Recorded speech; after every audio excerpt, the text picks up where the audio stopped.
Assalamualaikum warahmatullahi wabarakatuh. Saya Lina Wahyuni, NIM-nya A11 2014 08598 dari Universitas Dianuswantoro Semarang. Saya akan menjelaskan materi IMK mengenai user. User adalah manusia atau pengguna yang menyelesaikan pekerjaannya menggunakan teknologi. User menjadi faktor terpenting dalam interaksi manusia dengan komputer karena selain sebagai pembuat, manusia sendiri juga sebagai pengguna. Faktor manusia merupakan aspek terpenting dalam sebuah sistem komputer untuk membuat keseimbangan antara model sistem komputer dan manusia sebagai pengguna. Maka perancangan sistem juga harus memodelkan manusia dengan cara yang sama. Hal ini tidak mudah karena manusia lebih susah untuk diprediksi, kurang konsisten, dan kurang deterministik dibanding komputer. Faktor manusia sebagai sistem pemproses informasi. Yang pertama ada informasi diterima dan ditanggapi melalui saluran input. Kedua ada informasi disimpan dalam ingatan. Yang ketiga ada informasi diproses dan diaplikasikan dalam berbagai cara. Untuk membuat antarmuka yang baik dibutuhkan pemahaman beberapa bidang ilmu antara lain. Yang pertama ada teknik elektronik dan ilmu komputer. Yang kedua ada psikologi. Yang ketiga ada perancangan grafis dan tipografi. Yang keempat ada ergonomik. Yang kelima ada antropologi. Yang keenam ada linguistik. Yang ketujuh ada sosiologi. Faktor-faktor manusia: penglihatan, pendengaran, sentuhan, memori, suara, dan berpikir atau thinking. Penglihatan: beberapa hal yang mempengaruhi penglihatan manusia. Yang pertama ada luminance, cahaya yang dipantulkan dari permukaan suatu objek. Ada kontras, cahaya yang dikeluarkan dari suatu objek dan latar belakang yang dipakai. Kecerahan adalah tanggapan subjektif terhadap cahaya. Ada sudut pandang dan ketajaman penglihatan. Di area penglihatan yaitu area yang dapat dilihat oleh mata manusia normal.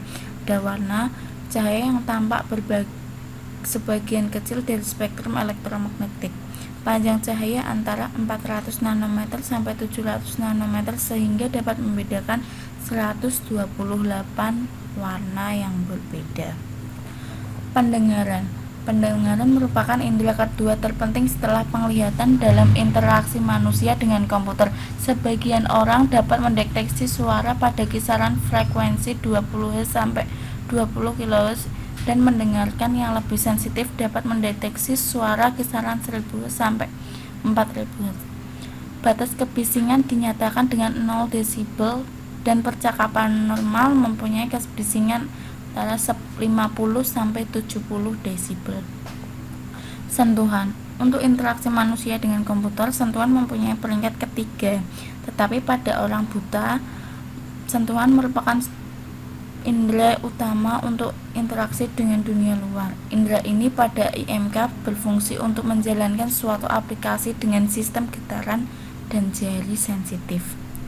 Ada 3 macam reseptor pada kulit. Yang pertama ada termoreseptor, yang kedua ada nociceptor, yang ketiga ada mechanoreseptor. Sensitivitas sentuhan bergantung pada aspek ergonomis suatu sistem, baik media masukan maupun media keluaran. Misalnya papan ketik yang penekan tombolnya terlalu keras atau terlalu ringan akan mempengaruhi sentuhan yang dilakukan oleh user. Memori atau otak. Memori manusia terdiri dari 3 jenis memori, yaitu yang pertama memori sensor, memori jangka pendek, dan memori jangka panjang. Memori sensor bekerja sebagai buffer untuk menampung masukan atau input yang diterima dari panca indera manusia. Terdiri dari memori ikonik untuk penglihatan, memori ikonik untuk pendengaran, memori haptik untuk peraba. Yang kedua, memori jangka pendek. Memori jangka pendek bertindak sebagai tempat penyimpanan data sementara untuk menyimpan informasi yang hanya dibutuhkan sesaat. Kapasitas dari memori ini kecil atau terbatas. Memori jangka panjang. Memori ini diperlukan untuk menyimpan informasi dalam jangka waktu lama. Tempat penyimpanan seluruh pengetahuan, fakta informasi, pengalaman, urutan perilaku, dan segala sesuatu yang diketahui. Kapasitas besar dan atau tidak terbatas. Kecepatan akses kurang lebih 1/10 second. Proses penghilangannya pelan. Berpikir saya akan membahas pertimbangan dan penyelesaian masalah. Pertimbangan ada deduktif untuk mendapatkan kesimpulan logis dari pemberian premis. Ada induktif, menggeneralisir dari suatu kasus ke kasus lain yang sama. Ada abduktif, alasan dari sebab akibat suatu kejadian. Penyelesaian masalah, proses menemukan solusi terhadap suatu masalah menggunakan pengetahuan. Ada beberapa teori. Pertama ada Gestalt, menyelesaikan masalah baik kegiatan produktif dan reproduktif. Pemecahan masalah produktif bergantung pada kedalaman dan penyusunan kembali masalah. Menarik, namun tidak cukup bukti untuk menjelaskan. Perpindahan dari behaviorisme pada perilaku dan mengarah pada teori-teori pemrosesan informasi. Ada teori ruang permasalahan. Ruang permasalahan terdiri dari bagian permasalahan. Penyelesaian masalah dihasilkan dari pernyataan yang menggunakan operator resmi. Heuristik dapat digunakan untuk memilih operator. Sebagai contohnya adalah means analysis, beroperasi dalam sistem pemrosesan informasi manusia. Contohnya ada batasan memori jangka pendek. Banyak diaplikasikan untuk menyelesaikan masalah dalam area yang sudah dikenal.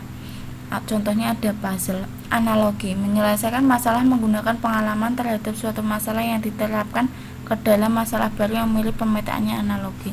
Pemetaan analogi mungkin sulit jika sumber masalahnya jauh berbeda. Nah, kemudian ada kekuatan dan kekurangan dari manusia itu sendiri dengan komputer pada tabel ini.